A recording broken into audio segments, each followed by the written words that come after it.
Assalamualaikum warahmatullahi wabarakatuh. Selamat pagi, siang, sore kepada Bapak Yogi selaku dosen pengampu dari mata kuliah Metodologi Penelitian. Perkenalkan, nama saya Najwa Salsabila Putri dengan NPM 2023 1320006 dari Prodi Sistem Informasi. Pada kesempatan hari ini saya akan mempresentasikan proposal skripsi saya yang berjudul Penerapan Algoritma K-means untuk Identifikasi Karakteristik Adaptasi SOP Teknis Fandom pada Platform X. Nah, di sini saya akan memaparkan latar belakang, research gap, novelty, metode penelitian, serta rencana pelaksanaan dari penelitian ini. Jadi, salah satu fitur yang paling diperebutkan dari Twitter itu adalah trending topic, yang dia tuh daftar topik yang paling banyak dibahas dari periode waktu tertentu. Nah, yang paling menarik ini adalah komunikasi penggemar atau fandom tidak lagi bergerak secara organik.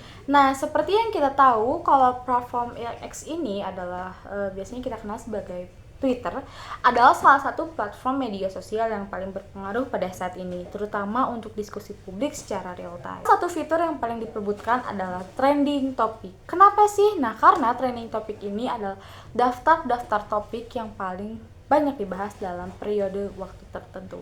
Nah, apa sih yang menarik? Nah, di sini itu adalah komunikasi penggemar atau fandom tidak lagi bergerak secara organik untuk mencapai trending topik. Tapi mereka juga mengembangkan apa yang sudah saya sebut tadi, yaitu adalah SOP teknis fandom atau standar operational procedure. Nah, SOP ini berisi beberapa aturan seperti beberapa detik antara satu postingan ke postingan berikutnya, atau bagaimana memvariasikan kata agar tidak dianggap spam oleh algoritma, dan beberapa maksimal hashtag yang tidak boleh dipakai dalam satu tweet. Nah, salah satu komunitas yang paling konsisten menerapkan ini adalah komunitas Jongdan. Komunitas penggemar aktor Thailand yaitu Jong Arshen atau Dang Natasha dari agensi GMMTV.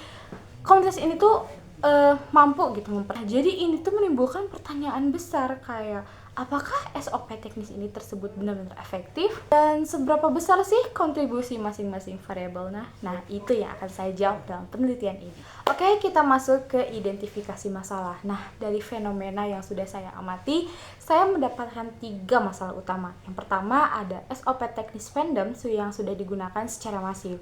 Jadi ini tuh mulai dari pengaturan jeda waktu hingga pembatasan hashtag, namun belum pernah diuji secara ilmiah dengan kata atau data-data yang berskala besar.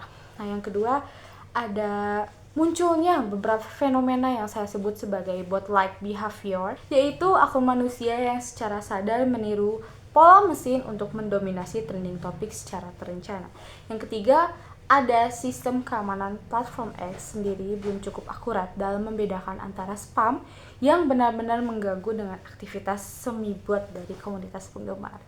Jadi, ini adalah masalah yang relevan baik dari sisi akademik maupun dari sisi kebijakan platform itu sendiri.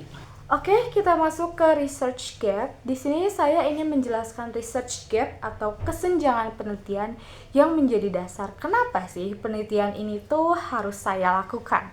Nah, berdasarkan tinjauan yang sudah saya melihat dari 15 penelitian terdahulu, saya menemukan bahwa sebagian besar penelitian sebelumnya terbagi menjadi 2 kelompok besar. Kelompok pertama ini adalah penelitian yang berfokus pada deteksi bot otomatis. Dan yang kedua, ini penelitian yang berfokus pada analisis sentimen pengguna. Nah, gapnya apa? Nah, gapnya ini belum ada satupun penelitian secara khusus yang mengukur pengaruh variabel teknis SOP fandom yang menggunakan pendekatan kuantitatif dan menggunakan K-means clustering dengan regresi linear berganda dalam satu framework. Jadi, semua penelitian ini sebelumnya menganalisis akun atau sentimen, bukan mengukur efektivitas. Nah, dari research gap tersebut, di sini saya punya novelty atau kebaruan dari penelitian saya. Yang pertama, ada objeknya baru. Kenapa? Karena penelitian itu bukan mengidentifikasi bot otomatis, tapi mengidentifikasi perilaku semi bot yang dilakukan secara manual oleh manusia berdasarkan SOP teknis yang disusun dalam komunitas. Ini belum pernah dilakukan sebelumnya. Yang kedua ada kombinasi metode yang baru. Saya menggabungkan dua metode secara integrasi. Yang pertama ada K-means clustering untuk mengelompokkan akun berdasarkan tingkat kepatuhan mereka terhadap SOP teknis, dan ada regresi linear berganda untuk mengukur seberapa besar pengaruh masing-masing variabel SOP terhadap keberhasilan trending topic. Kombinasi kedua metode ini dalam konteks perilaku fandom belum pernah dilakukan sebelumnya. Lalu yang ketiga, ini ada pendekatan kuantitatif pada fenomena yang selama ini diteliti kualitatif. Jadi penelitian ini tuh sebelumnya memakai pendekatan etnografi. Saya mengoperasionalisasikannya konsep tersebut menjadi variabel yang terukur secara statistik. Baik, di sini saya akan menjelaskan variabel yang saya gunakan dalam penelitian ini. Terdapat 3 variabel independen yang semuanya mempresentasikan elemen teknis dalam SOP fandom. Yang pertama ada jeda waktu atau interval posting. Nah, di sini tuh dia diukur dari selisih waktu dalam detik antara satu unggahan ke unggahan berikutnya di akun yang sama. Lalu X2 ini adalah variasi konten yang diukur dari tingkat keunikan teks setiap tweet dibandingkan tweet sebelumnya dari akun yang sama. Semakin tinggi variasi kata, semakin tinggi juga nilainya. Yang ketiga atau X3 ini adalah densitas tagar. Dihitung dari jumlah hashtag yang digunakan dalam satu tweet. SOP fandom biasanya membatasi maksimal 1-2 hashtag untuk menghindari deteksi spam. Dan satu variabel dependen ini adalah Y, yaitu status trending topiknya.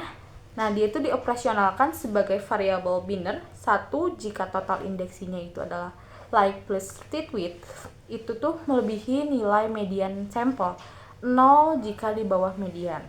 Oke, berikutnya ini saya akan menjelaskan metode apa sih yang saya gunakan. Nah, di tahap pertama ini saya mengumpulkan data. Datanya itu dikumpulkan menggunakan Z-Skimmer, yang dimana dia tuh ekstensi browser open source dari Digital Method Initiative. Saya menargetkan 3.000 sampai 5.000 metadata tweet dari komunitas Jongdang selama event FanCon. Nah, datanya itu lalu dia diekspor dari format NDJSON lalu dikonversi ke CSV menggunakan Z-Haven. Lalu di tahap 2 ini ada pre-processing, yang dimana dia itu datanya dibersihkan menggunakan Microsoft Excel, meliputi penghapuskan duplikat data atau data kosong atau data tweet pertama dari setiap akun yang tidak bisa digunakan untuk menghitung X1 dan X2. Di X3 ini ada K-means clustering atau orange data mining. Nah, setelah nanti itu datanya bersih, saya menerapkan algoritma K-means untuk mengelompokkan akun berdasarkan pola perilaku teknisnya. Nah, jadi nanti outputnya itu adalah cluster akun. Nah, jadi outputnya itu adalah cluster akun yang dimana operasinya organik dan mana yang menunjukkan kepatuhan tinggi terhadap SOP. Oke, di tahap keempat ini adalah regresi linear berganda atau SPSS. Nah, jadi nanti tuh hasil clusteringnya itu divalidasi dengan regresi linear berganda untuk menguji apakah X1, X2, atau X3 itu secara simultan maupun parsial berpengaruh terhadap Y. Tahap 5, divisualisasinya itu saya menggunakan Canva.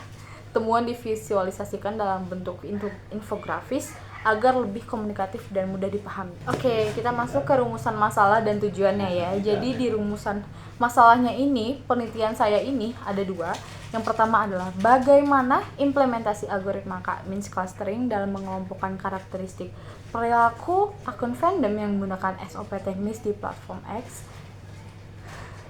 Yang kedua, itu seberapa besar pengaruh variabel SOP teknisnya dari jeda waktu, dari variasi kata, dari pembatasan hashtag. Jadi, secara simultan terhadap keberhasilan trending topiknya. Dan tujuannya sesuai. Pertama, itu saya mengimplementasikan K-means. Nah, jadi tujuannya sesuai ya. Yang pertama itu saya mengimplementasikan K-means-nya itu untuk memetakan profil akun berdasarkan kepatuhan SOP.